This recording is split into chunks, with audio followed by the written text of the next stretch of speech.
Hello and welcome to Political Breakdown, a weekly show where me and some guests talk about the week's news. My guests this week are, someone say their name first. Me, Georgie Morrell. And Daniel Cadey. Yes, Daniel Cadey, the regular on Political Breakdown, suggests just how good my guests are. Even when no one's going out gigging, I can still only get you to do it. Yeah, it's nice, isn't it? And I was late. Yeah. Tried my best.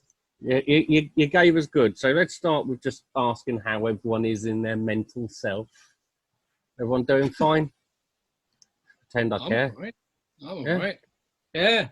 You see, I don't know if it's a good thing or not, but I think I'm kind of built for this, which is a bit of a worry in a way. Like a Herbert.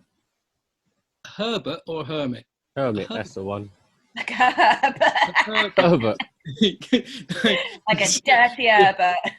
Yeah. Your swearing game has really gone down since you've been there. Maybe that's a good thing. For Words are a struggle for me now, which is going to make this hour quite a People fucker. are all Herberts. We've got to bring that back. It's a great word. How about yourself, Georgie?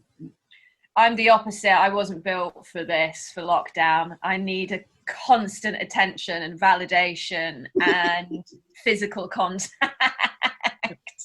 And this isn't for me. Right, now we've got your personal stuff out of the way. Let's go on to the news. Yesterday, Friday, was the last day of Jeremy Corbyn. And today it's been said that the new leader is Keir Starmer. Thoughts, while we're here to all reminisce, thoughts on what we'll get from Corbyn? What do you think we'll all remember from his time? Well, when you just said yesterday was his last day, my immediate thought was, oh yeah. Yeah. He's been doing anything. He's been, since he lost that election, he's been crap. More than usual.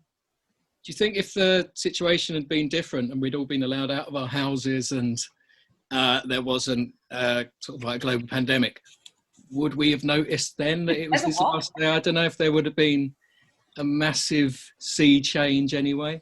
Like, isn't his greatest legacy going to be doing really well in an election which he still lost, which galvanised people behind him, and this a big sort of like, hey, we're fantastic, but we're still second. And then they've sort of like been going downhill since then. So that's one of the problems. It's a really strong legacy, I think. I mean, it's one of the problems. Are we fans of Keir Starmer? He's my MP. Yeah? Yeah, he's my MP here in Camden. Do you vote for him? I did, yeah, I did. I was reading up on him today, actually. I thought, well, now's the time, as he's the leader, to find out what he's all about. And so far, I'm impressed. I also find him quite attractive. He seems to embody a lot of my daddy issues, and I think that's worth a vote. I mean, it's interesting with the stuff that he's got to deal with now as leader, because he's got the Brexit to start off with, is whether or not we should stretch the transition. Do you think that we should move the transition like another year potentially so that we can deal with all the coronavirus, or should we keep the extension to the end of the year and then just no deal? It'd probably be an idea, wouldn't it? I mean, even the Premier League's like, we're like, oh, we'll just do 1 month off. We'll be able to do this. You can tell when money's involved, people are like, oh no, we'll be back up and running soon, in the face of all sorts of evidence to the contrary. And even when things do start to go back to whatever normal is going to be, it's going to take a bit of time. Like the fact that the Prime Minister's ill, everyone's getting ill. There's nothing that can really be done at the moment. There's other things to worry about. You surely got to push it on rather than being like, oh, we've got 2 months. We can do this. Yeah, it's common fucking sense would be to put it back. Yeah, but isn't that the problem? You're talking about common sense. Common sense is a luxury that we don't have.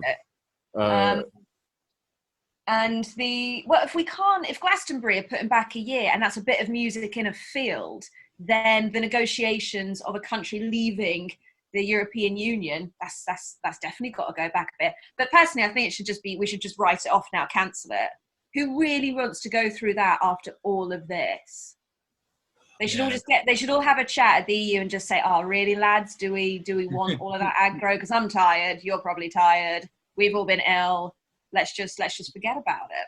But that's one of the problems that Starmer is facing with Brexit, because he himself stood for a second referendum. He's tried to push through a second referendum, and so people who, because he's there to attempt to at least win an election. And how is he going to be able to say to the millions that want Brexit above all else and still believe in this tiny England idea that even during this time that they're still going out trying to fucking fist fight the virus, thinking that that's going to help in terms of, go out, then you let the virus win, as though the virus gives a single fuck about your location at the moment. And they're the people who are still going, well, no, we just have to do Brexit. We just have to do Brexit. Sure, I'm going to have to wipe my arse with my hand in future, but at the same time, that's going to keep the virus off in some way. Well, at least they've got practice with that at the moment anyway. But Keir Starmer's only been around, he seems already more malleable than like someone like Corbyn, who, whatever you say about him, well, kind of stuck to his guns, even if his guns meant that he wouldn't really go out and do much campaigning for, say, something like staying in Europe. Whereas Keir Starmer, he's only been, you say that he wants a second referendum, but he's only been around for like a few years. I don't really know a great deal about him because he's just sort of like come in the last few years, wasn't it? It was only when he became like Shadow Brexit Secretary anyone really gave a toss about him. Well, he's only been an MP since 2015. Yeah, all that time. So what, like 5 years. What was he? He used to be a lawyer. So I reckon he could probably be all right with either changing arguments or being a little bit more diplomatic in being able to say, right, this is what's been voted for. I reckon he'd be probably a little bit more pragmatic than someone like Corbyn, who just every sort of... Just a tad. He's a barrister with a very, very strong record in human rights and advocacy. Yeah. He's going to be far sharper than Corbyn. And I think that showed last week. Corbyn's last interview he did, he basically went, I told you so, and then fucked off. I mean, I made the point last week about this. If socialism only works during a pandemic, it simply doesn't. If you require people dying to go, oh, so we can do all of this, and we will talk about some of the stuff that the government has been doing that makes you question their fucking cunts. With regards to Starmer, I think actually he was an MP in 2015.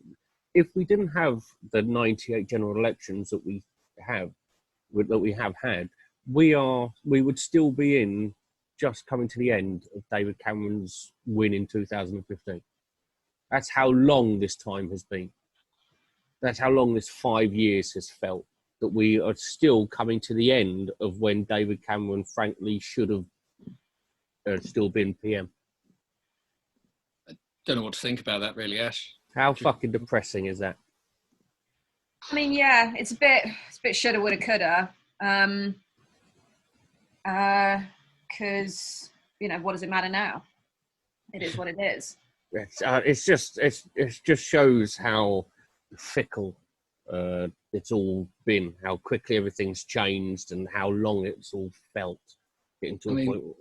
The Evening Standard could have been so different, couldn't it? Oh. Who would have been there rather than George Osborne? Ash, very quickly, is that a punch bag behind you? Yeah. Do you have any faces of like either politicians or? No, I've got a very good imagination. Pardon? I've got a very good imagination. Oh, right. So wasn't asking about that, but okay, fair enough. This is like a sort of a bit of a through the keyhole as well as a political broadcast, isn't it? I mean, I don't know what you want from me. I've only got a room. Just curious. I didn't know you were a punch bag or no, it's nice. I mean, it doesn't speak too highly of you're a banker, aren't you? No. Oh, right. I thought it was in financial that you worked. But I do, but I'm not a banker. There's many different things. Cashier. Oh, there's that. The contract. I'm not even going to go into the fucking. I'm not even going to go into the fucking contract work that I do. This isn't a fucking interview into shit that I earn money off of. So yeah, it's just a big black pillar behind you, and I was curious. So carry on with you. What else do you think it could be? Well, I don't know. I'm not familiar that really with like that many punch bags or things either. I just didn't know you had. Yeah. Well, we're learning something new. Thanks for that. It's all about the politics. I may jump through the screen and kill you. While we're here. Dahmer, this is where we are. Labour, moving forward. We're not talking about fucking coronavirus yet, but we will get to it. Anti-Semitism, how would be best for Keir Starmer to move forward with dealing with anti-Semitism in the Labour Party? Because even now that he's won, you're seeing a lot of people chucking away, going, well, he had a Jewish girlfriend. This is what they're saying. Like, he had a Jewish girlfriend in. Problem solved. Yeah. So I'm not 100% sure if they think they're going to solve it, or they're pointing out that this is another Zionistic conspiracy, and of course he's now Labour leader because he once had sex with a Jew. So what are we? So how would you look about starting with getting rid of some of the anti-Semitism in the Labour Party? Anyone got an idea? Do so, like some sort of independent inquiry and be transparent about it, rather than actually just keep saying that there's no problem, there's no issue. So at least make a show of being transparent and actually doing something about it, rather than what seemed to be the problem previously was the fact that it took people to be absolutely screaming about it before there was even an acknowledgement that there might, at somewhere in the party, be someone who is anti-Semitic, rather than actually doing anything about it. It was always like the path of least resistance in acknowledging it as an issue. And that was the whole thing with Corbyn, really. The fact that it just seemed to be there was a big cabal of like yes men around him, and there never seemed to be an issue. He would never sort of like look at acknowledge where there might be a problem. So that's why it's hard to take his word for anything. So here it just needs a little bit of like honesty, or at least a show of honesty anyway. Well, that's it. I mean, you mentioned earlier about Corbyn still having the same views and sticking to his guns for the views that he's held for years. I don't necessarily see that as a good thing. I think your inability to evolve from your ideas you had in the 80s doesn't show that you were right. That shows such a level of such an inability to evolve and grow that you're still there going. I always said, I think the first time if he ever got into become PM, he would first thing try to see if he can't release Mandela. He's so stuck in the 80s. It's ridiculous. Yeah. It's that's really funny.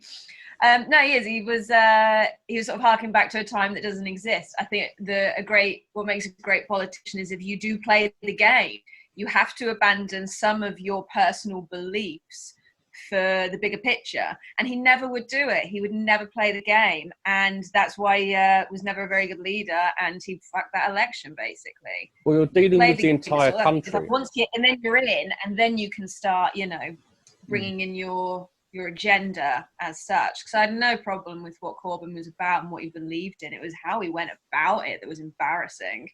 He always seemed smug. Oh yeah, it was that real you get that with a lot of people on the left and the Liberals. They really do think that they are above it in a way, above it all, and it's like, you're not. No one is. Yeah, even persevering with the letters at PMQs really got to me. God. Reading out letters, it was like That's Life or something, where you're just oh god. Yeah. And I've got this query here, and it's like, are we just answering your mail now? Like, is this who are we doing this for? Is this part of your surgery? And like, you're sick. Has anyone got an answer for this one? Because I'm not sure. Marion is really getting on my tits. Yeah, in Norfolk. My pins aren't being collected. Oh, fuck me. It's dynamic. It's just like passing it up the chain. I'd love to do something for you, but it's this guy. I'll read the letter out to him, though. Don't worry. Just email it over, Jez. Email it. You don't need to read one, though. It allows for a question that I've been wondering with regards to Corbyn, and one of the problems that Dahmer was going to face is bringing in the Corbynites, as it were, these people who take ideology above winning, which is something that the left, I think, loves. They love to be morally superior without actually having to put in the effort of seeing what it's like to rule. So having to make the decisions. But how would you, it's going to be a difficult question, and I understand there's no easy answer, but how can you change the mind of a fundamentalist, which is one of the questions that Dahmer's going to have to deal with. So how can you change the mind of a fundamentalist? Do you have to? Can't you just roll it in with that last question and just say, oh, they were the ones that are anti-Semitic and get rid of them? So that way you like, yeah. They still vote. Pardon? So they're still going to vote. And so you have to keep them on side, because you can't just go, Dahmer can't go, right, I'm only going to look to take Tory votes. He has to bring Corbyn supporters with him for any chance of winning, because otherwise they're all going to start voting for, I don't even know who they'll vote for after. I assume fucking Narova Media is going to come with a new political party. No, but then if you get enough of the Tory votes... No, because they got absolutely smashed last time. Pardon? They got absolutely smashed last time. Rely on that. They got proper spanked. Yeah. I think with getting them on side, I say a little bit of a sort of fuck them, really. You're either, if you're not going to get on board, providing that Keir Starmer is, everything we hope he is to be, they either get on board. Part of the problem, by this constant sort of fighting within a party, is a waste of time, and this isn't the time for it either. We need a strong opposition to keep our current government in check. I mean, look at the last couple of weeks, and no one has questioned or pushed back. So we haven't had a fucking leader who's just pissed off back to the allotment. We've finally got somebody in. They all need to come together because the problem is bigger now than their beliefs. Yeah, but is Keir Starmer going to face an issue where he has to hold the government to account, certainly, but he has to do it in a way that doesn't make it seem like it's just political points. So he's not trying to win political points for going, oh, well, the government's doing really badly, but luckily Labour wouldn't do that type of thing. I mean, I think he's already fallen into a mistake by agreeing to work alongside Boris. And that sounds like a trap to me. That straight away they're going, hey, why don't you come here and then we can all be tarred with this shit brush, instead of him being on the slightly more on the outside and saying, well, these are the problems that the government are facing. Well, why aren't you working with the government? Because the government are lying. But I think that Sorry, Danny. I think there's ways you can do that. But the fact that this is completely unprecedented, and it would look like if you were on the outside, then it would be very difficult to even make those points, like the point scoring that you're talking about, because all we're hearing is these sound bites each day, whether it's about testing or about what's going on. To actually be in the room and be involved with it, at least then you've got the scope to be able to say, oh, I disagree on this is the way we're going forward and how it's been agreed. And also on the fundamentalist thing that you were talking about, I was taking the piss, but at the same time, the people that are fundamentalists, look at the amount of votes that Labour got. Like, why you don't really need to keep those. But I'm being because then if you lose them, then you still lose votes. No, but it's more about getting the votes back that have been lost, and it's more about the middle ground at the moment. And there was also a lot of people in that camp that voted for Labour that aren't fundamentalists. They're just like, oh, I don't want to vote Tory. I think, just because I reckon I'm potentially wrong with fundamentalists. Maybe ideologues would be a better term for them.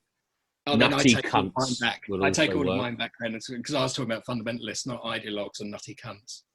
But yeah, I think at the moment though, you've got to be in the room with stuff that's happening. Well, actually, not in the room, on the same video call with stuff that's happening. Because no, don't do that. Anyone listening? Yeah, I wouldn't worry. No one's watching this. Boris won't let me in. Do you reckon he really has got it? or he just saw, I still think he saw a bit I just think the pressure got to him and he just was crying in a toilet and thought, what the fuck do I do? I'll pretend I'm sick. Yeah. And then I can hide in here and no one will bother me. Another kid's birthday. I would. This is a fucking nightmare to sort out. If I could call in sick, I would. I agree, though. I think now's the time for someone like Dahmer to, get in bed with Boris, so to speak, and play alongside him. And he's the smarter man in Keir Starmer, and he can play Boris at his own game if anything does get a bit narky. Because it's not about political point scoring at the moment. It's about saving lives and keeping the country afloat at the same time. Well, it's interesting because I worry around this time that we will be so all taken over by the coronavirus that we ignore other stuff. There's not water in that. Yeah. I think I'm the only one drinking at this time, aren't I? I've got a vodka. Oh, very nice. So what you do, you just right. drink alcohol and then beat up things in your room. Good God, man. It keeps that aggression. I have to find somewhere. I can't go out and be annoyed by people anymore. Because You can't go out and just beat people up anymore. It's so unfair. I don't have the fucking physical attributes required to go around being a bully.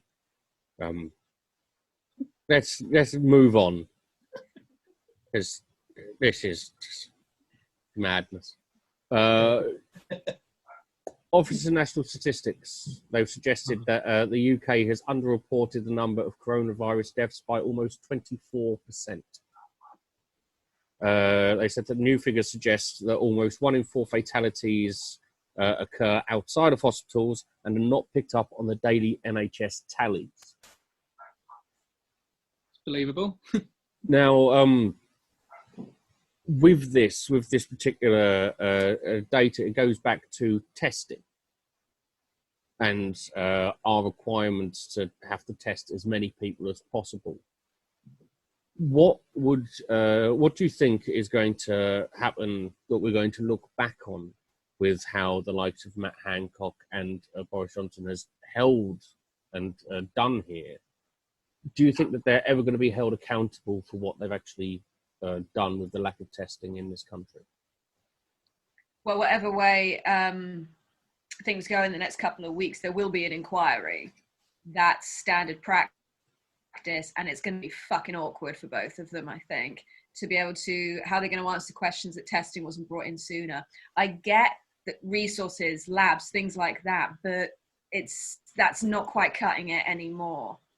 Well, what's our views on the 13.4 billion debt cut that Matt Hancock has done from the NHS? He's cut off 13.4, just wiped it off, written it off, 13.4 billion pounds debt from the NHS. What's our thoughts in with that? I think it's one of a few things. I think he feels guilty, and it is the absolute least he can do for the NHS. It really is. But it does bring into question, why was it not done sooner? It's very, I was on the balcony doing the clap the other night and will continue to, but there's a big part of me and said, yeah, this is cool, let's give them a clap, but maybe actually let's give them the money that was denied the NHS from the last 10 years. A clap doesn't quite cut it. Yeah, I'm curious how all of this plays out afterwards, to be honest, with the NHS, with even like, the supermarket staff and sort of like the sort of people that are actually keeping things going at the moment, and how everyone is so quick to have a love-in and then see how people react afterwards, because it's just so fucking fickle. In terms of when things are reviewed, you've already got them rewriting the narrative of, oh, we were never really talking about herd immunity, even though there is video of them talking to the nation about that. And then they go, no, it wasn't me saying it. You're like, yeah, you're there, all three of you, dickhead. I like that, yeah. Look at that. Yeah, you did it during your own press conference that you arranged to announce it. So you've got all of these different things where they're saying one thing and then doing the other, and they're obviously behind in everything that's gone on. Things that have already happened to the NHS over the years, scuppering things. So all they're doing now is giving back stuff that they've already taken away. And then even with what you were saying about Brexit earlier, about, you know, whether that gets pushed on, the things that is going to do to the NHS and a lot of these other key workers who we're talking about that are keeping society going at the moment.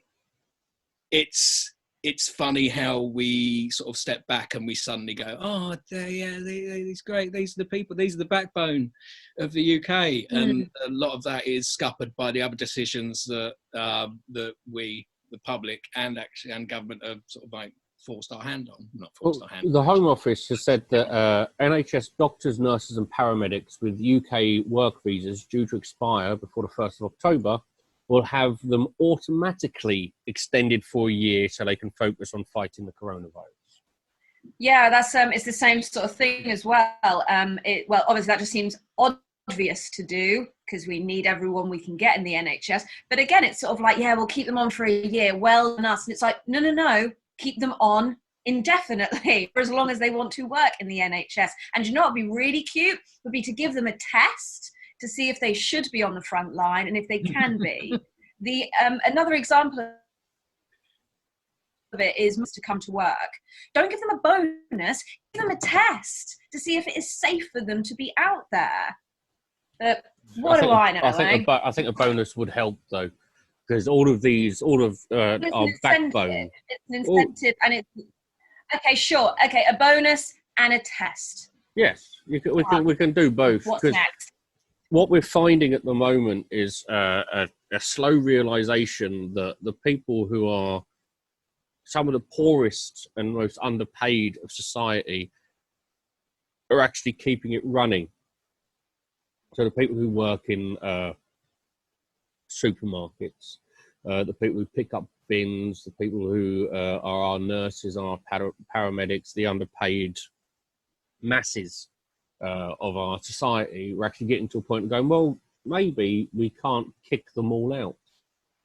Maybe we shouldn't do. And it's interesting watching people try to mix in their own prejudice and a class system in this fucking pissant of a country that has been going on for ages. And slowly but surely, the heads are going to explode because you can't put a fucking square peg into a round circle. And that's what we're trying to do here.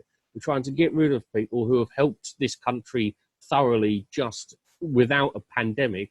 Now we've got a pandemic.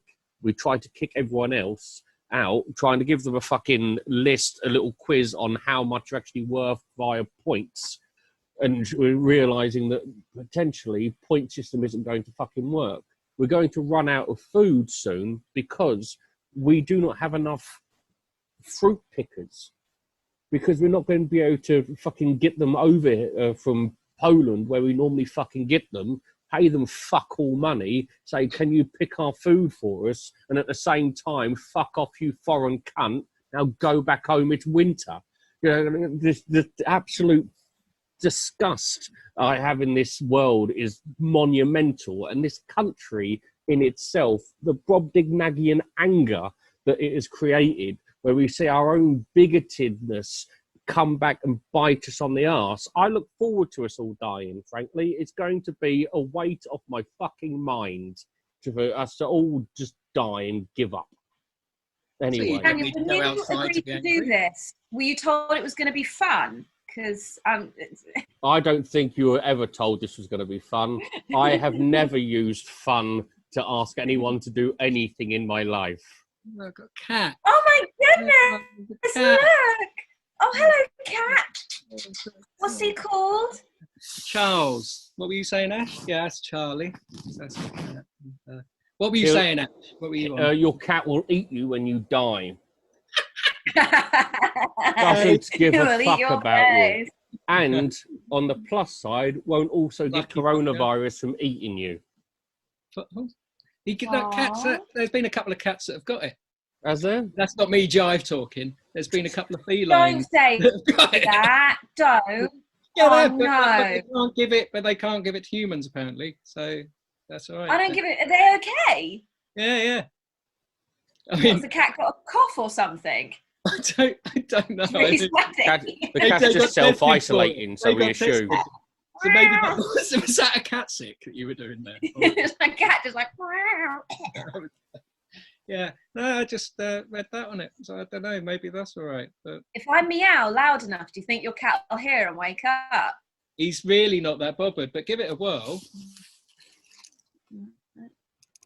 Charles? You know this is recorded, right?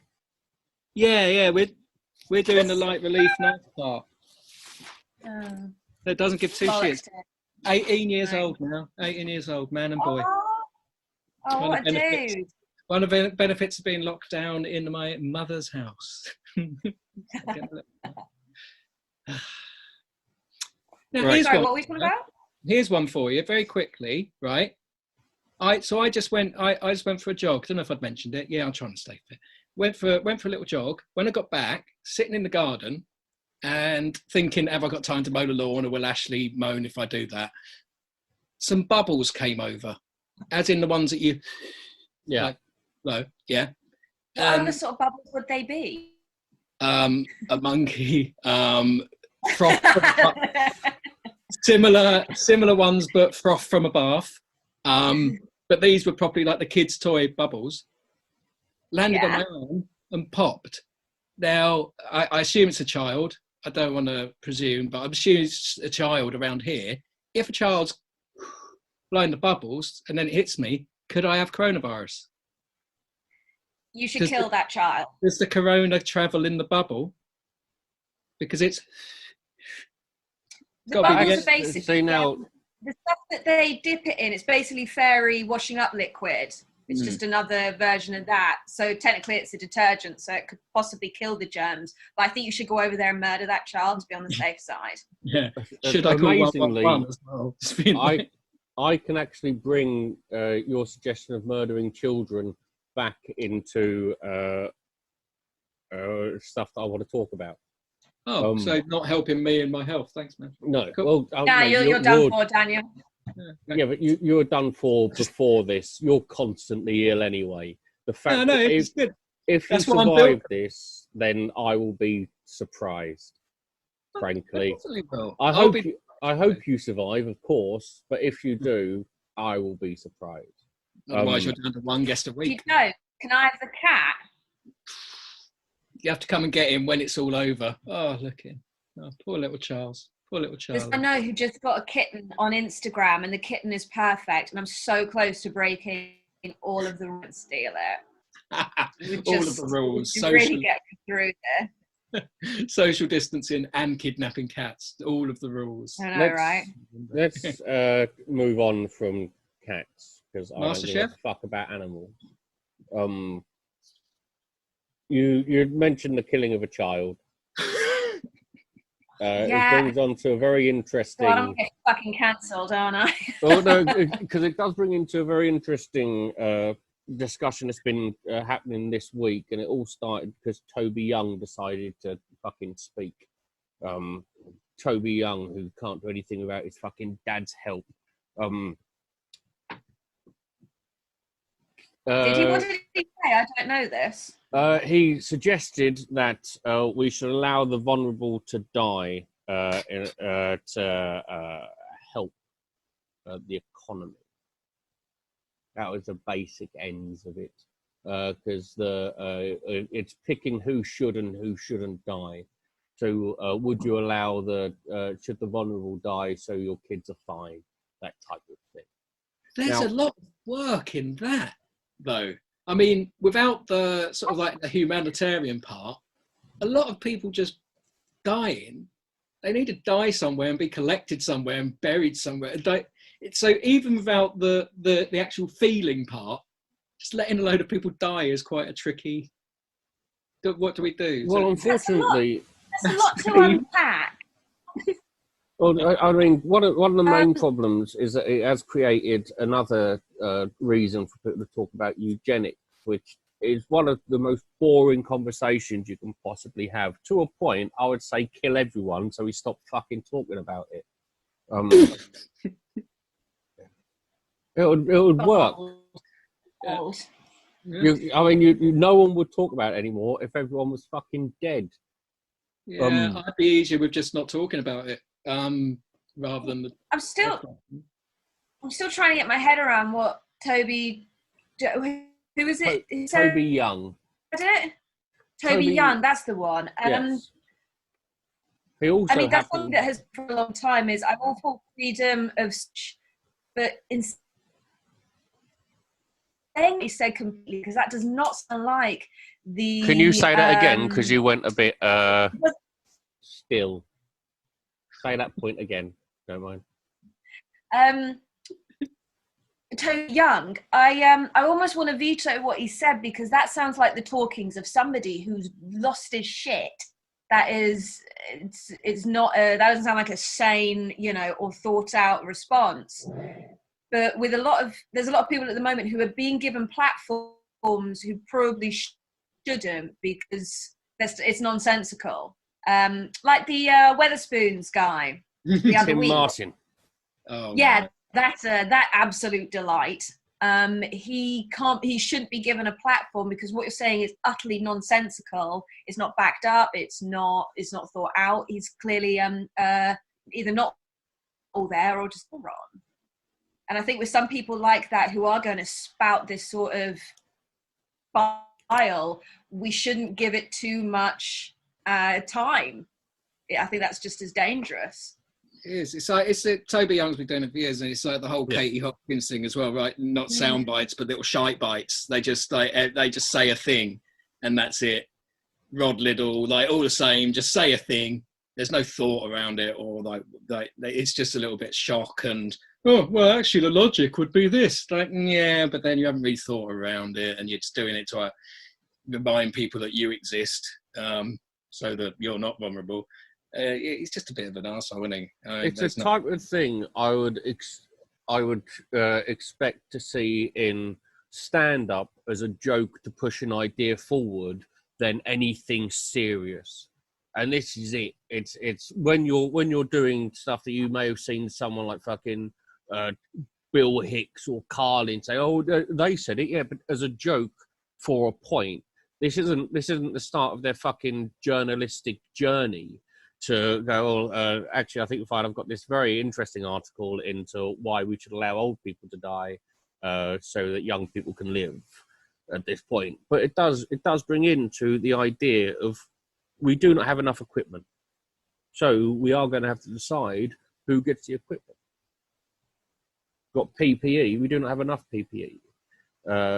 So if we do not have enough ventilators, and we've got all of these ventilators, say we've got 5 ventilators and 10 people need them, then we are going to need to pick. But then the person who picks is a fucking doctor who's had years of fucking service and medical experience, not someone who only got into university because his dad called up university. Then it brings me back to what I said. His opinion is irrelevant. He's not a doctor. He has no power to implement something like that. And it's based on basically the ramblings of a madman, is what it sounds like to me.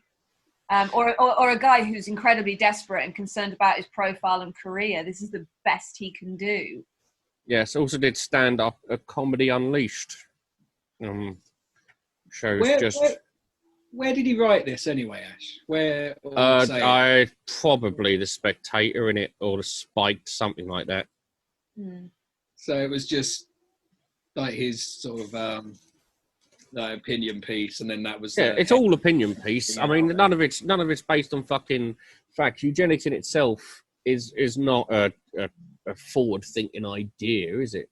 How long was he that education lead or whatever? About 4 days. Yeah, that was good. He also runs. Yeah, that was a funny 4 days, wasn't it? Oh yeah. I'll take the things that I've written as sort of like gospel.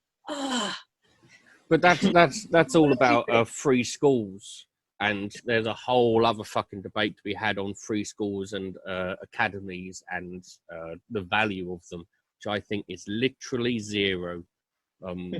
Academies and free schools and all of this stuff is pointless. Let's go from one arsehole to a vastly more dangerous arsehole. Orban. You all know Orban? Hungarian PM? No, what? Hungarian Prime Minister. Orban. Well, he has used... Doctor. Is it Dr. Orban? No. Oh. He's not a doctor. Viktor Orban, I believe, his first name. Yeah, it is. But it looks like he's used COVID-19 as a way to undermine the fundamental principles of democracy in Hungary. He's brought in an emergency draft law, which has given Orban and the executive branch powers to suspend certain laws and implement others by decree for as long as the emergency continues. Now, what's interesting about this is the emergency can only be said to have stopped by a 2/3 parliamentary majority, which happens to be the majority his ruling party have in Parliament. How convenient. It's as though someone wrote it that way. So, I mean, so what's that in normal speed? Basically, he can change laws during this emergency to suit him. He can do, yes. Majority can pass it. Yes. So he's put in particular laws already that will continue. Like what? After, or the one particular one is interesting, and this will continue after the emergency's over. And may I just say, let's not judge, because he might be doing nice laws. However, I've got a feeling. Oh, you don't know Orban at all. None of these are going to be nice. Is it definitely not this guy? Definitely. Orban. Orban. Starts with O. Is that a musician? Oban. Orban.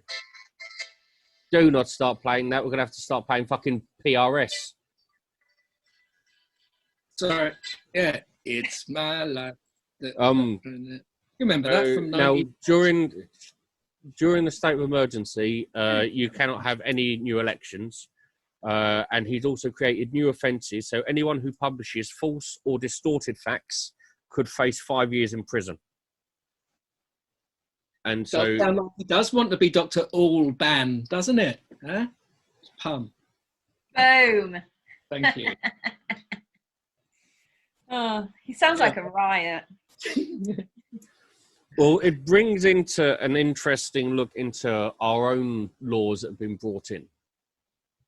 Because you have to understand that because of the emergency laws, the public health laws that were brought in, freedom of movement, you've got freedom of movement, freedom of association, freedom of worship have all been abolished. So where would, for public health, where would it go so it's too far? What would the government have to do for you to go, this is too far?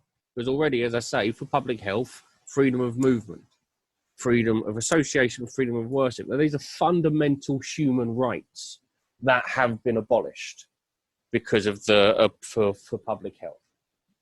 But you're able to worship online. That's not me being pervy, but like there's like been stuff. Yeah, but that's not freedom. What you call it? Yeah, but that's not freedom of worship. I know we're all bored, mate, but there's I'm so wanking over a nun isn't freedom of worship. I don't understand the question. What would our government do that I would think, wait, that's too far in a lockdown? Well, for public health, yes. Public health.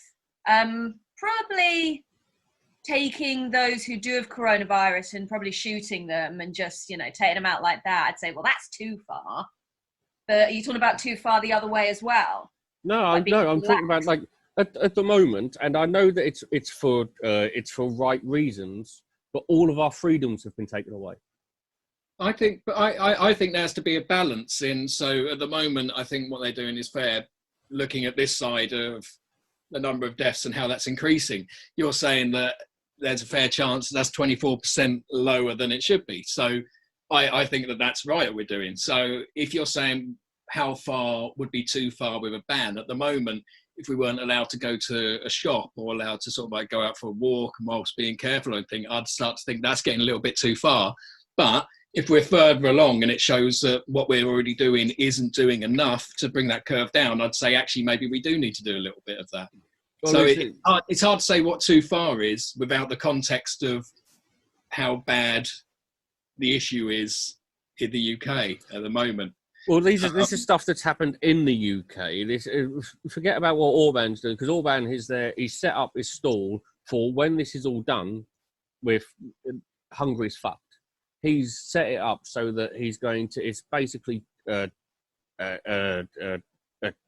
tyrannical state. That's what he's created there. And it's already authoritarian, and now he's got even more power. He's just set up a dictatorship, basically. And he's used this to do it. Working on a second album. Yeah, don't forget, the laws that are in place at the moment are, in this country, have taken away all of our freedoms, have given the government carte blanche to do anything, because this was all set up as a statutory instrument. So no one saw this, no one scrutinised it, no one signed it off. This is just the government went, well, we're doing this. And it's for public health. I have a worry that no one's keeping an eye on how long anything will take, what changes are occurring, and what can potentially happen when this is all done. It'd probably be a good idea to have, leader of the opposition in the virtual room then, wouldn't it, Ash? So yeah, but you can't stop a statutory instrument just because you dislike it. A statutory instrument doesn't need to be scrutinised. That's what a statutory instrument is. It's the Henry VIII laws. They can just put in whatever the fuck they like. And so this is it comes against freedoms versus security. And we're at a point of potentially, at the moment, we're doing what's right, potentially. Yeah. So what, are you concerned that we might be like a Dr. Alban light afterwards, like a remix? I'm concerned that at the moment, the law is that the government has carte blanche to go to use any form of surveillance or intelligence to take any form of electronic communication. That is law now. So this calls, they can take as much data as they want. I'm slightly worried about that because our government has a history of spying on us. And personally, when we get past all of this, and however many people have survived and however many people have died, I don't want to get to a point where our government is still allowed to do whatever the fuck they want because we're so ignorant and scared. And that's it, scared, because we are in constant fear. And we're going to get to a point where the police have been given more wide-ranging laws, where they've already started fining people because they're unwilling to say where they're going illegally, and using the wide-ranging laws that they've been given badly already, that will continue. But some of that's been reviewed as well, though, when they were saying that people have been, like police forces have been misusing that, and maybe the way it was handed down wasn't done properly. They're trying to adapt to new laws. Maybe I'm being a little bit too forgiving on that, but they're adapting to something new, and there are going to be a few wankers that aren't doing it properly. Yeah, but this is two steps forward and one step back. We go 2 steps forward away from our freedoms, and then we go 1 step back, go, oh no, we need something more, and we're getting further and further and further away until such a point we're not even going to remember what it is, because when this is all done, the government isn't going to go back to where it was beforehand. The government is going to have the same with every new fucking terror attack that happens. We bring in a new terror law that takes away more fucking freedoms every fucking time. And we go, oh yeah, this is right. Oh no, we don't like this bit. And so they take away a little bit, they still keep the majority. And if no one's keeping an eye on it, because we're all going, oh, let's fucking clap and pretend that we fucking helped. Or go out and fucking shit in a garden or whatever the fuck we do in our lives. We're going to get to a point where more of our freedoms have been taken away as they have been for the past fucking 30, 40 years. I think because we don't have anything to measure this against, that's where I think a lot of the fear is.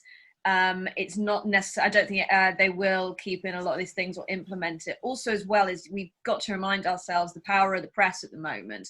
They report one story about one woman being fined because she didn't want to say where she was going. It makes it sound like there are hundreds of people doing it.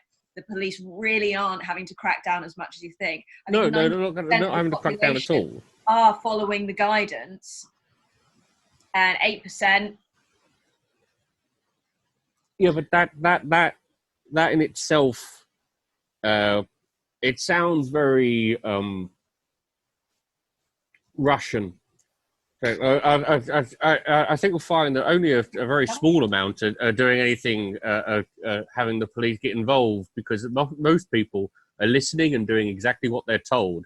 It's the ones who aren't doing what they're told. That's when the police should get involved. And you're going, it's ridiculous. I understand the safety, and we do require safety. I just do not trust any form of government that is able to continue to do whatever the fuck they like without any form of anyone looking. And I do think as a nation, we do not care enough to keep an eye on what the government is going to do. Because at the end of this, they can take away 90% of what they've put out. But if they keep 10%, that is 10% more freedom that they've taken away from us. You know, you said about the freedoms that we've lost over the last 30 or 40 years. Yes. What freedoms are these, just so I know? Give me a rundown of some of the biggest ones, because all terror laws that have come in have taken away fundamental freedoms from ourselves. The continual surveillance and information collection, just to name two. So freedoms of, but so it's affecting your life in a way that but it doesn't have to affect my life for me to think that it shouldn't be done. My life doesn't involve lots. You could shut down every pub apart from the single one I fucking go into. It's not going to affect my life. It doesn't mean it make it right. This isn't about how much it affects me directly. This is how much it affects everyone. Prevent a form of itself. Prevent was our counter-terrorism idea that the government put in, part of fucking counter or whatever the fuck it's called, that was racist and Islamophobic. It didn't affect me at all. Oh, let them kill all the fucking blacks. Let them kill all the fucking Muslims. It doesn't affect me. That's not the way I'm thinking about it. The fact that it doesn't affect me is not the reason why something should and should not happen. No. I just find big the way you say about the freedoms that have been taken the last 30, 40 years. Like, looking at... I'd say going from personal experience of how I define freedom is you won't be very free, and your freedom will be compromised when there isn't a national health service to look after us. That's when I've experienced a lack of freedom, is when I haven't been able to get treatment and help that I have needed that hasn't been available. So in doing this, if it preserves that the NHS is kept afloat and afterwards it is valued that bit more and invested in and its debt's been wiped off, that is freedom to me, with a sacrifice in between. I mean, with that, you just have to ask how a public company can have debts in the first place. It's owned by the government. Why does it have any debts? It shouldn't be run as a business. It should be run as what it is, a health service that is national. You can't give. That's the problem with how the government has run the NHS. They run it as a business, and it shouldn't be. Noise? That is a fucking guitar.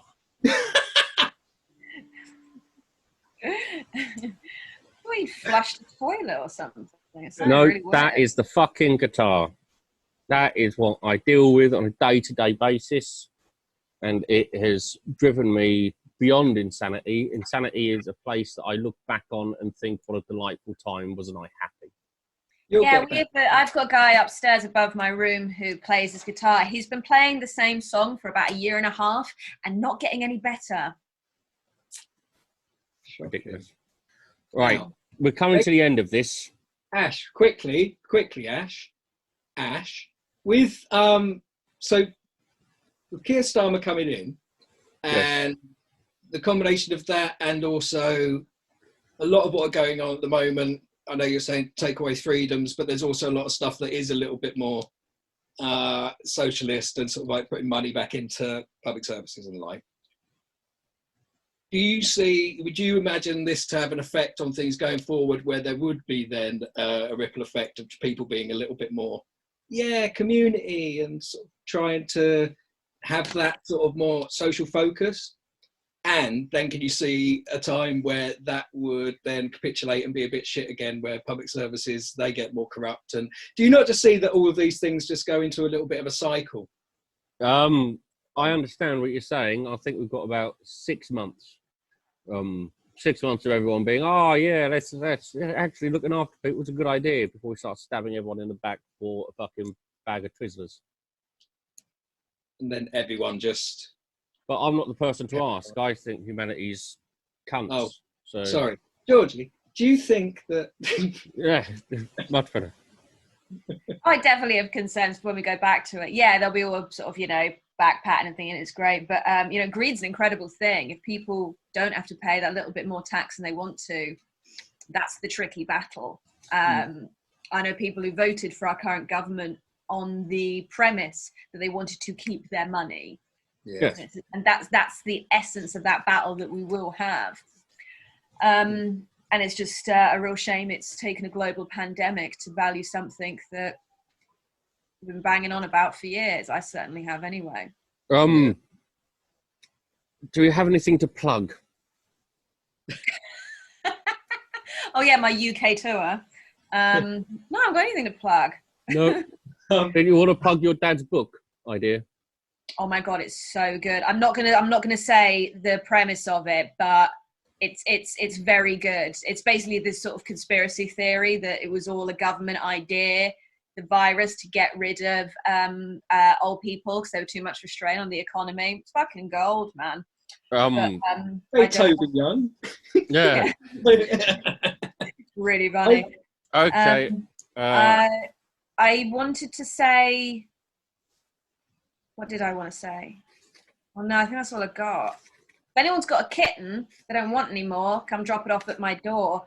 Oh, and I think it's awful at the moment. It's all very sad, but never underestimate how funny it can be. Did you watch Dominic Raab do that press conference? No. Oh my God, wooden for days. It was so funny. It was funnier than the Prince Andrew interview. It was quite something. I'll make sure I keep an eye on that then. Really do. It's worth the giggle. Unfortunately, we didn't get round to being able to talk about the mad conspiracy of 5G, which is a pity. But I thought we're all agreed. It's 5G is the course. Oh yeah, it gives you coronavirus and cancer. What a fucker. Great fucking connection. Yeah. Anyone who believes in conspiracy theories is a fucking idiot. You can't put a price on, being able to get Instagram anywhere. Right. Yeah. Well, it'd be a much zippier podcast, Ash, with the. One would hope. Right. I want to thank my guests, these two people, and bye.